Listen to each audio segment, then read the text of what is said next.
Hi guys, so today we're talking about the musculoskeletal system.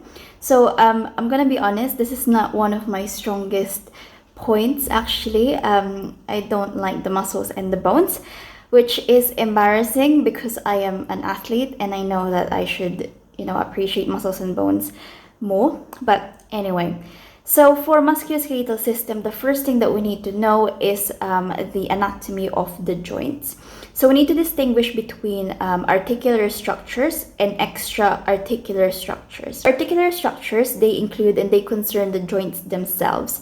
So these include the joint capsule, the articular cartilage, the synovial fluid, the synovial membrane, and the synovial cavity. The articular cartilage, which kind of covers the bone, it's composed of a collagenous matrix made up of like charged ions and water, which allows the cartilage to kind of change its shape depending on in response to like the pressure and the load exerted through the bone. It acts like it kind of like cushions the underlying bone. It's relatively avascular, so the synovial fluid actually provides nutrition to the articular cartilage. Extra-articular structures, on the other hand, they refer to joint-related structures that are actually outside of the joint. So these include the ligaments, the tendons, the bursa, the fascia, the muscles, the nerves, and even the overlying skin. So ligaments connect bone to bone. Tendons connect muscle to bone. The bursa is just like a disc-shaped synovial sac that eases joint action. So they exist, for example, between adjacent muscles and tendons to allow them to just glide over each other in a smooth manner. And they also exist near joints, and they cushion and they cover bony prominences and tendons. And in general, they just reduce friction during movement. So examples of bursa include the prepatellar bursa in the knee and the subacromial bursa in the shoulder. I'm so sorry guys, I started talking about joint anatomy without actually defining what a joint is. So a joint is basically just a point where two or more bones meet. And as I was saying, there are three different types of joints based on their movability or their ability to move. So the first type is synovial joints. So these types of joints are freely movable. They include the shoulder and the knee. And then the second type, we have the cartilaginous joints. So these joints are partially or slightly movable. So for instance, our pubic symphysis and the vertebral discs. And the third type, they're called fibrous joints. So these joints are completely immovable. So that includes like the skull. So this is a picture of a synovial joint. So as I said, these joints are freely movable. And if you can see here, the joints, the bones in these type of joints, they don't actually touch each other. So if you notice here, there's that gap that separates the bone to the other bone. And if you can also notice, there's this white thing that covers the end of the bone called the articular cartilage. And recall that the articular cartilage is made up of a collagen matrix containing charged ions, allowing the cartilage to change shape in response to the pressure exerted through this joint. Okay, so they kind of act as a cushion for the bones, if you will. And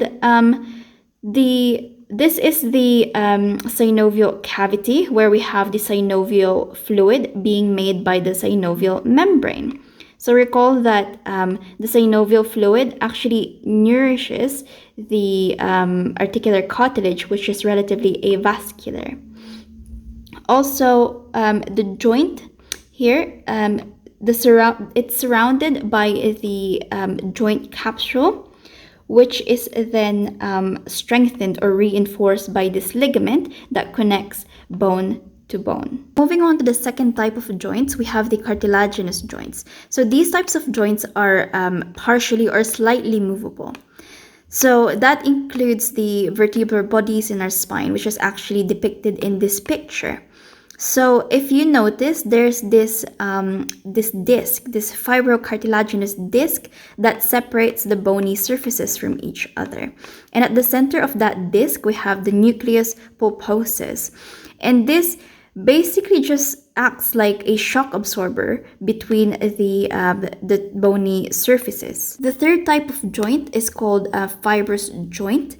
So these joints are virtually immovable. So for instance, the skull. These bones are held together by like just intervening layers of some cartilage or fibrous tissue, which allow no appreciable movement. Now let's talk about the different types of synovial joints. So the different types of synovial joints allow different movements and different range of motions. So we have the ball and socket joint or spheroidal joints. We have the hinge joints, and we have the condyloid or condylar joints. So spheroidal joints, they have a ball and socket configuration. So we have an oval, like a rounded convex bone here that articulates with a cup-like concave bone on the other side. So this configuration allows for a very wide range of movement. And examples of these kind of joints include the shoulder and the hips. The second type of synovial joints are called the hinge joints.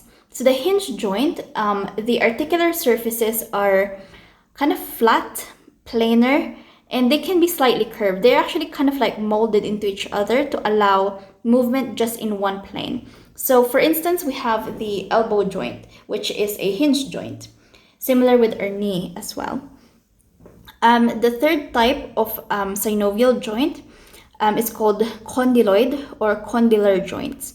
So these kind of joints, what they have is like an oval end of one bone that articulates with another oval hollow of another bone. So these kind of bones include the joints that we have in our metacarpals and our phalanges. Alright guys, so I'm gonna demonstrate some of the movement terms. I think this is the best way to teach this when you can actually see what I'm doing. So when we are talking about anatomical motions, we kind of reference them to an imaginary body called the anatomic position. So the anatomic position is basically just this. It's just that. So a body, anatomic position is just a body where the body is standing upright, feet pointing forwards, hands to the side of the body with palms facing up and the head in a neutral position, head looking forwards. So this is the reference point, okay? So the first one is called abduction and adduction, okay? Abduction and adduction. So, what am I doing? Which one is abduction and which one is adduction? So this is abduction, okay? And this is adduction. So the way that I remember this, so let's actually define them first. So abduction is the movement of the joint away from the midline of the body. So in this case, what I'm actually doing is shoulder abduction, okay? So the way I think about this is like an alien abducting my arm away from me. So it's moving away from my body. So this is shoulder abduction. And what is this? What's that? That's shoulder adduction. So adduction is when the joint moves closer to your body or to the midline, okay? So again, adduction is the movement of the joint closer to the midline. The way I remember this is that I'm adding size to my body, okay? So abduction, adduction. It's pretty intuitive when you do it with the shoulder. But look at my fingers. Look at my fingers. What am I doing? What's that? And what is this? Which one is adduction? And which one is abduction? So, if you think about it, abduction is spreading my fingers away because the fingers are going away from the midline of my hand.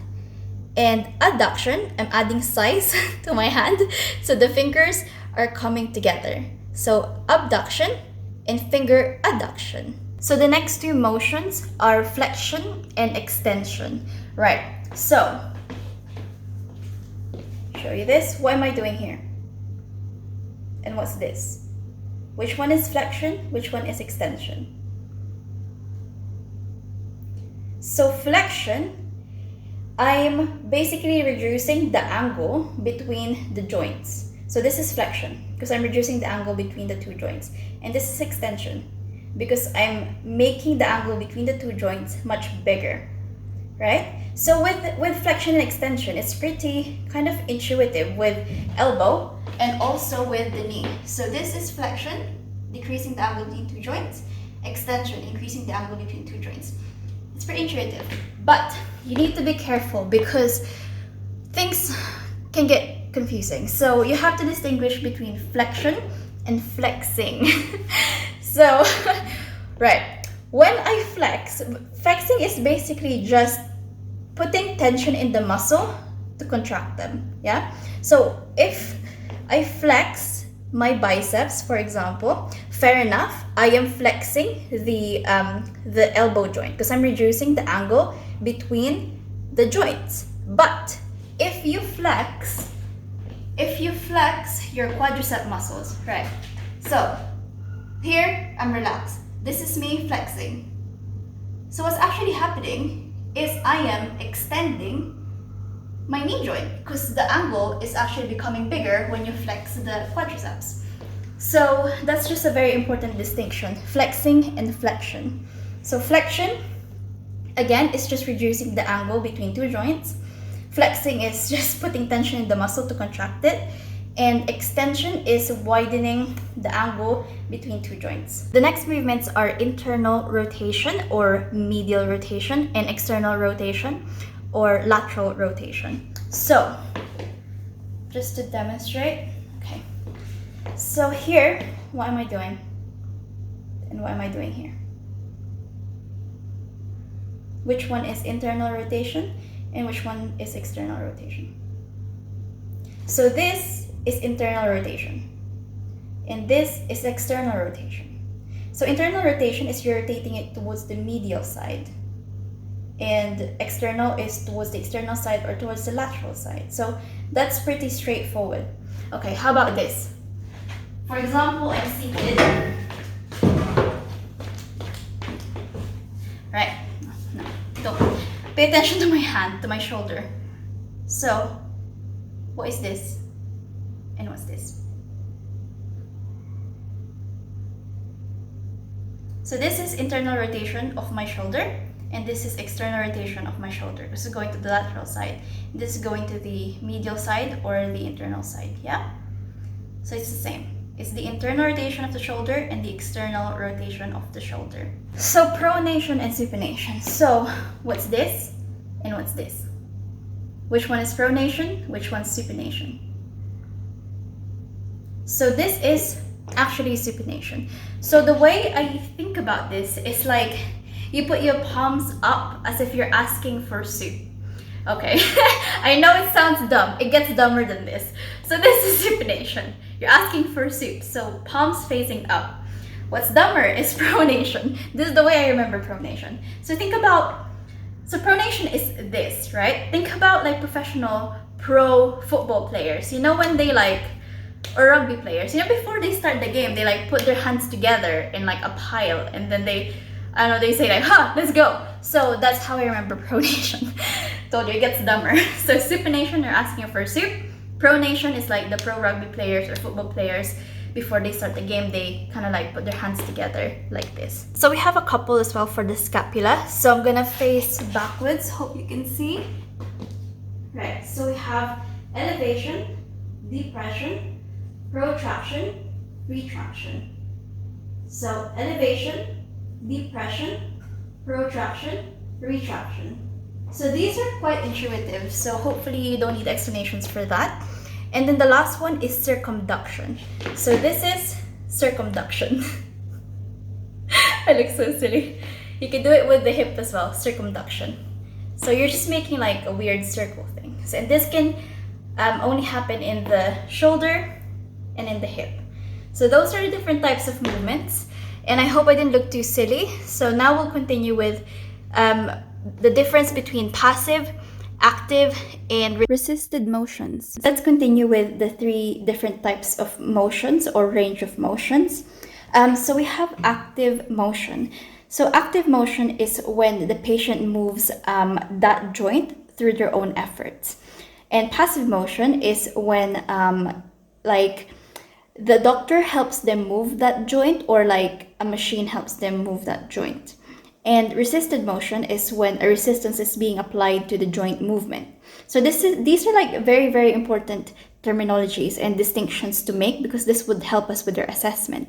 So for instance, our patient complains of pain on active shoulder flexion, but fine on passive shoulder flexion. So what that means is when the patient tries to flex the shoulder actively by his own efforts, he feels pain. But when on passive shoulder flexion, so if the doctor helps the patient flex the shoulder, elevate the shoulder, there's no pain, then that's a very important distinction. Now let's move on to the common concerning symptoms concerning the musculoskeletal system.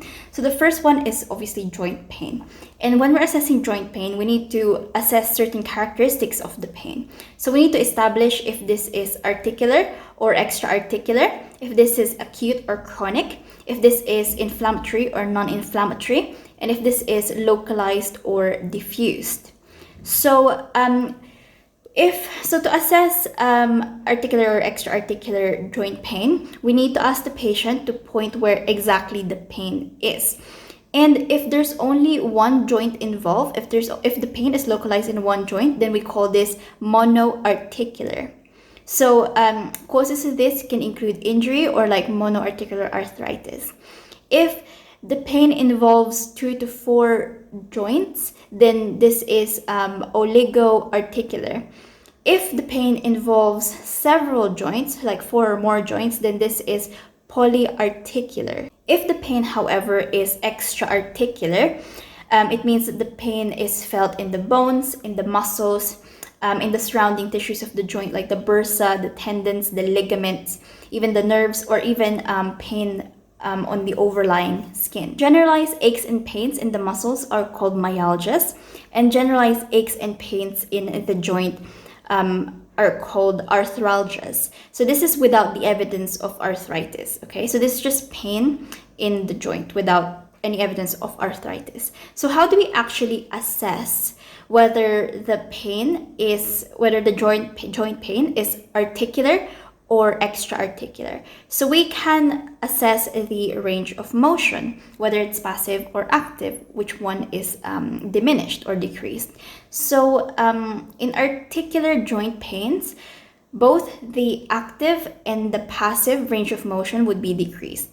And with extra-articular joint pain, only the passive range of motion will remain intact. The second thing that we need to characterize is whether this joint pain is acute or chronic. So acute is any joint pain lasting up to 6 weeks, and chronic is lasting more than 12 weeks. We also need to assess the onset of the pain. So we need to establish whether this pain happened suddenly, like over a few hours, or gradually over a few weeks or even months. And we also need to ask the patient, how did the pain arise? Like, what was the patient doing when this pain started to precipitate? Is this like an acute injury, or is this because of continuous repetitive overuse of the joint perhaps? So we need to assess the duration as well. So how long has this pain lasted? The character, so is it changing in intensity during the day? Is it more intense in different parts of the day? We also need to ask for alleviating and exacerbating factors. So does rest improve the pain or not? Is taking non-steroidal anti-inflammatories help or not? And we need to ask for the severity of the pain. So we need to ask the patient to rank the pain. So we could use a scale between 0 to 10, 0 meaning no pain at all, and 10 being the worst pain they've had in their life. So we just need to ask the patient to scale the pain that they feel. The third thing that we need to distinguish is whether this joint pain is inflammatory or non-inflammatory. So causes of inflammatory joint pain include like infectious diseases or like immune-related diseases like rheumatoid arthritis or SLE or lupus. Causes of non-inflammatory joint pains include trauma to the joint. It can also be caused by degenerative conditions like osteoarthritis, or just the repetitive use of the joint, so like bursitis or tendinitis. So to distinguish between the two, I mean, we could do blood tests and stuff, but we can also just assess the 4 cardinal symptoms or signs of inflammation. So if there's redness, warmth over the area, pain, and swelling, so those are the 4 cardinal signs of inflammation, then we can conclude that this is an inflammatory joint pain as opposed to a non-inflammatory one. So sometimes joint pains can have associated constitutional symptoms, including fever, chills, fatigue, anorexia, weakness. So these are commonly common in like rheumatoid arthritis and even SLE or systemic lupus erythematosus. So, or just lupus. And very high temperatures can indicate an infectious cause of the joint pain. Also, some joint pains may have systemic manifestations that would give us clue to their diagnosis. So for instance, they may have like some skin changes associated to them, some skin conditions.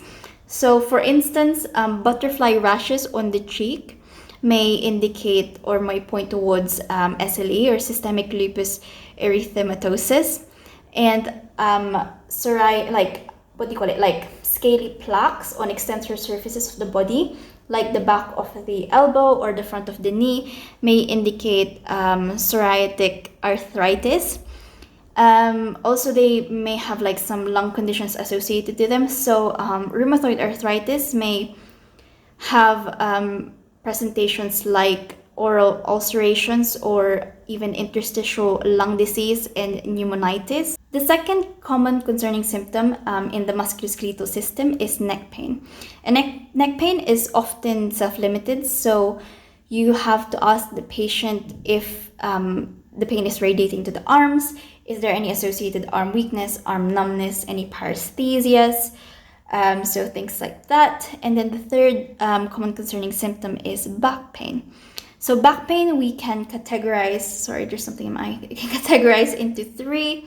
So we have non-specific back pain, which can be caused by muscular injuries to the muscles, or like age-related degenerative processes. And then the second type of back pain can be due to nerve root entrapment, and the third type can be pain due to some underlying diseases. For the last part of this video, let's talk about osteoporosis. So let's talk about the risk factors of osteoporosis first. So risk factors include postmenopausal women, being age 50 or over, low BMI, low dietary calcium, vitamin D deficiency, immobilization, excessive alcohol intake, smoking, first-degree relatives with osteoporosis, having some clinical conditions like diabetes, active HIV, autoimmune conditions, and the last one would be being on some medication, especially like high dose and long-term. So, for example, long-term anticoagulation, high-dose corticosteroid therapy, and like history of immunosuppression. In terms of screening, we screen all women over the age of 65 for osteoporosis using the DEXA scan. So if the DEXA scan results are normal at the age of 65, then we can repeat this after 10 years. So when our patient is 75. Sometimes the DEXA scan might be indicated for younger patients, especially if they have a 10-year fracture risk of about something that equals or something that is greater than that of a 65-year-old woman. To actually interpret the results of the DEXA scan, so we have DEXA T and DEXA Z, if I can remember it right. So DEXA T, it compares the bone density of your 65-year-old patient to the bone density of an average 30-year-old woman. So why 30 years old, you may ask? Well, bone density peaks at the age of 30. So I think that's why they use the age 30 as the reference. So, okay, DEXA T results that is between -1, so -1 to -2.5. Then we diagnose osteopenia, which means low bone density, which means that the bones of this patient is weaker than normal. And if the DEXA T score is less than -2.5, then we diagnose osteoporosis. So this is a more serious progression of osteopenia, which means that our patient is at a very high risk of fractures, even when doing simple daily activities. So just to repeat that, so if the DEXA T score is between -1 to -2.5, it's osteopenia. If it's less than -2.5, then it's osteoporosis. When assessing fracture risks, we use the FRAX calculator, so FRAX calculator. So the FRAX calculator generates a 10-year osteoporotic fracture risk estimate. So this is the 10-year risk for just general fractures, based on several factors. So based on the patient's age, patient's height, weight, parental history of fractures, based on the patient's alcohol and tobacco use. And the FRAX calculator can also give us a 10-year hip fracture estimate or 10-year hip fracture risk. Let's briefly talk about how we can prevent and treat osteoporosis. So let's start with calcium and vitamin D. So we know that calcium is essential for bone health. And actually, less than 1% of the total calcium we have in the body is involved with metabolic processes like nerve transmission. And 99% of the remaining calcium in the body are stored in bones. So that's quite a significant amount of calcium. And with vitamin D that we get from sunlight or from food or from supplements, without vitamin D, less than 25% of the calcium, of dietary calcium, would actually be absorbed. So based on the USPSTF, or the US Preventative Services Task Force, I think, based on them, there is limited evidence to support the recommendation of vitamin D and calcium supplementation for premenopausal women. And similarly, there is insufficient evidence to support the recommendation of vitamin D and calcium supplementation for postmenopausal women. I think the general conclusion is, if you're getting enough from diet, then there is no need to supplement. I'm just going to read a few lines from the report. So, meta-analysis have suggested that calcium supplements for osteoporosis are associated with increased risk for cardiovascular disease. Blah, blah, blah. However, expert reviews concluded that evidence did not support causal association. So there's no cause and effect relationship between calcium supplements and myocardial infarctions. Therefore, authors advised that individuals with inadequate dietary calcium intake should use supplements to promote bone health.